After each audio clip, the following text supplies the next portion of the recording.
Λοιπόν, τώρα θα δούμε πώς μπορούμε να φωτογραφίσουμε εσώρουχα. Θέλει το μοντέλο να είναι αρκετά έμπειρο τόσο ώστε να ξέρει και το σώμα του και το εσώρουχο που φοράει για ποιο κοινό απευθύνεται. Και έτσι ξεκινάμε τη φωτογράφηση. Δομηνίκη, έλα.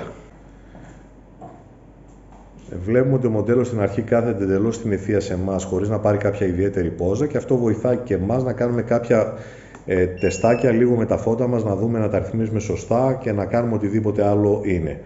Σίγουρα τα εσώρουχα δεν είναι για μια άπειρη κοπέλα να ξεκινήσει με αυτό, οπότε πρέπει να έχει γράψει κάποια χιλιόμετρα που λένε και να ξεκινήσουμε σιγά σιγά. Δομηνίκη μου, ξεκινάμε. Πάμε πόζες. Κράτα. Ωραία. Βλέπουμε εδώ πέρα ότι έχει αίσθηση και που είναι ο φωτογράφος και που είναι τα φώτα.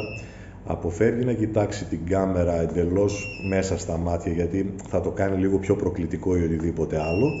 Και έτσι συνεχίζουμε με φωτογραφίες στυλ καταλόγου. Από εκεί και πέρα, αν έχουμε κάποιο άλλο κόνσεπτ το οποίο θέλει άλλου είδους σετ τα φώτα μας να είναι με περισσότερο κοντράστ, όχι τόσο φωτεινά, θα σετάρουμε και πάμε από την αρχή. Οκ, ευχαριστώ.